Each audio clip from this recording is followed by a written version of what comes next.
Evidence കിട്ടിയിട്ടുണ്ട്, അത് പിന്നെ പറയാം. അല്ല, ഇവിടുത്തെ സ്വർണം എന്തെങ്കിലും നഷ്ടമായിട്ടുണ്ട് ഈ മൃതശരീരത്തിൽ നിന്ന് മനസ്സിലായി?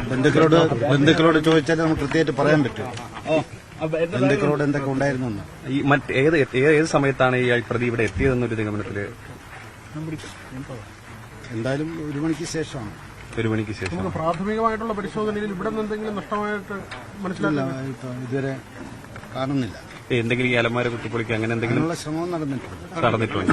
ഒരു സ്വർണ്ണം എന്തെങ്കിലും കൈക്കലാക്കാനുള്ള ശ്രമം നടന്നിട്ടുണ്ട്. ഇവിടുത്തെ സ്ത്രീ ധരിച്ചിരുന്നൊന്നും പോയിട്ട് ഈ ശരീരത്തിൽ ഈ ചുറ്റികൊണ്ട് അടിച്ച പാടാണോ ഉള്ളത്? മറ്റെന്തെങ്കിലും മൽപ്പിടുത്തം എന്തെങ്കിലും നടന്നിട്ടുള്ളതായിട്ട് ലക്ഷണമുണ്ട്.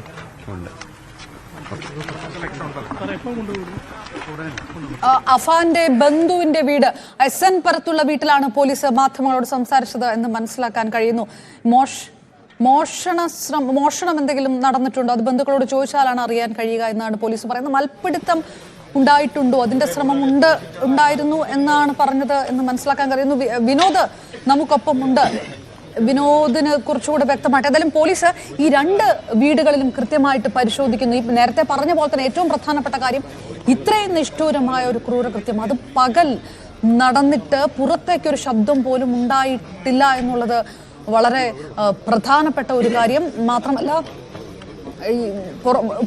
വിവരിക്കാൻ പോലും കഴിയാത്ത തരത്തിലുള്ള ചില കൊലപാതക രീതികളാണ് നടന്നിരിക്കുന്നത്. ചുറ്റുക കൊണ്ട് തലക്കടിക്കുക, ആ തരത്തിൽ ഒക്കെ അങ്ങനെ അത്രയ്ക്കും ക്രൂരമായിട്ടുള്ള ഒരു കൊലപാതക രീതി നടന്നിട്ട് പോലും സ്വാഭാവികമായിട്ട് എന്തുകൊണ്ട് ശബ്ദം പുറത്തേക്ക് വന്നില്ല എന്നുള്ളൊരു ചോദ്യമൊക്കെ പോലീസിന്റെ ഭാഗത്തുനിന്ന് ഉണ്ടാകുമായിരിക്കും. വളരെ പെട്ടെന്ന് നടന്ന കാര്യങ്ങളാണോ ഇതൊക്കെ എന്നുള്ളത്. നേരത്തെ ആംബുലൻസ് ഡ്രൈവർ പറഞ്ഞ ഭാഷ്യവും ആ തരത്തിലാണ്. അങ്ങനെയായിരുന്നു കൊല്ലപ്പെട്ടവരുടെ ശരീരഭാഗങ്ങൾ പോലും ക്രൂരമായ തരത്തിൽ കൊല ചെയ്യപ്പെട്ടതിനാൽ ഏതാണ്ട് പല ഭാഗങ്ങളും ഇല്ലാത്തൊരവസ്ഥയിലൊക്കെ തന്നെയായിരുന്നു.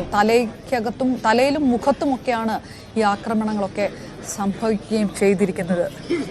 അപ്പോഴും ശബ്ദമൊന്നും പുറത്തേക്ക് വന്നില്ല എന്നുള്ളത്. ഒപ്പം ഈ സാമ്പത്തിക ബാധ്യതയുടെ കാര്യം പറയുന്നത് കൊണ്ട് കൂടുതൽ സ്വർണ്ണാഭരണങ്ങളോ അല്ലെങ്കിൽ മറ്റെന്തെങ്കിലുമോ നഷ്ടപ്പെട്ടിട്ടുണ്ടോ എന്നറിയേണ്ടതായിട്ട് വരുന്നു. നേരത്തെ ഡാൻ കുര്യൻ കൂടിയാണ് വിവരങ്ങൾ നൽകിയത്.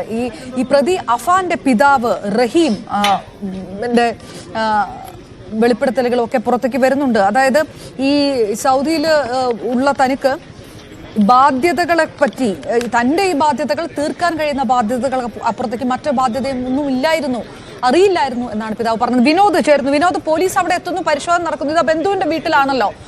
ഏതെങ്കിലും തരത്തിലുള്ള കൂടുതൽ വിവരങ്ങൾ പുറത്തു വരുന്നുണ്ടോ? ഈ നേരത്തെ ഈ മാധ്യമപ്രവർത്തകർ ചോദിക്കുന്നത് പോലെ ബലപരീക്ഷണങ്ങളോ അല്ലെങ്കിൽ അങ്ങനെയുള്ള എന്തെങ്കിലും കാര്യങ്ങളൊക്കെ പുറത്തു വരുന്നുണ്ടോ?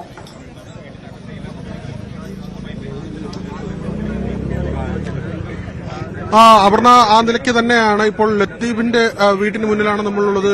ലത്തീഫ് സാജിദ ദമ്പതികൾ, ഈ പ്രതിയുടെ പിതാവിന്റെ ജ്യേഷ്ഠനാണ് ലത്തീഫ്. ഈ വീട്ടിൽ മൽപ്പിടുത്തം നടന്നതിന്റെ സൂചനകളുണ്ട്. 2 മൃതദേഹങ്ങളുടെയും ഇൻക്വസ്റ്റ് നടപടി പൂർത്തിയായിട്ടുണ്ട്. മൽപ്പിടുത്തം നടന്നതിന്റെ സൂചന ഉണ്ട് എന്ന വിവരമാണ് നെടുമങ്ങാട് DYSP നൽകുന്നത്.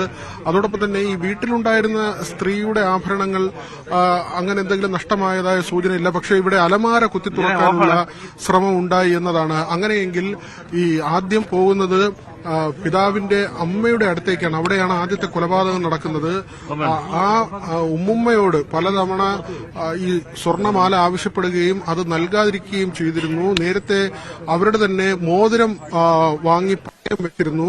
പിന്നീട് സ്വർണമാല ആവശ്യപ്പെട്ടു. ഒരുപക്ഷെ തുടർച്ചയായി സ്വർണം ആവശ്യപ്പെട്ടതുകൊണ്ട് തന്നെ അത് നൽകാൻ തയ്യാറായില്ല എന്ന് മനസ്സിലാക്കാം. ഒരുപക്ഷെ ഈ സ്വർണമാല ഈ വീട്ടിലേക്ക് മാറ്റിയിട്ടുണ്ടാകാം, ഈ അച്ഛന്റെ ജ്യേഷ്ഠന്റെ വീട്ടിലേക്ക് ഇത് കൊണ്ടുവന്നിട്ടുണ്ടാകാം എന്നൊരു ധാരണയിലായിരിക്കാം ഒരുപക്ഷെ ഇവിടേക്ക് വന്നതെന്നും കരുതുന്നു. അതുകൊണ്ടാകാം ഈ അലമാര കുത്തി തുറന്നുള്ള നടപടി.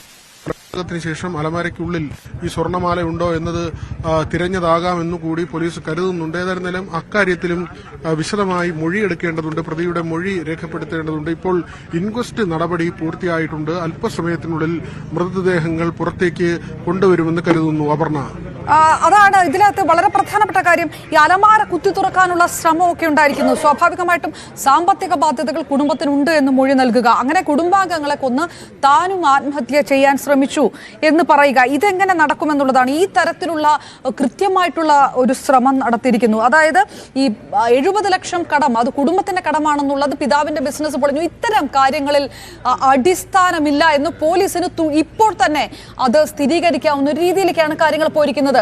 അല്ലെ വിനോദ്, ഏതെങ്കിലും തരത്തിൽ ഈ അഫാൻ ഇത്തരത്തിലുള്ള എന്തെങ്കിലും കാര്യങ്ങൾ മുൻപ് നടത്തിയതായതോ മറ്റോ ബന്ധുക്കൾക്കോ അയൽവാസികൾക്കോ അങ്ങനെ എന്തെങ്കിലും അഭിപ്രായങ്ങളൊക്കെ ഉണ്ടോ? അവരെ എന്തെങ്കിലുമൊക്കെ പറയുന്നുണ്ടോ ഈ ചെറുപ്പക്കാരനെ കുറിച്ച്?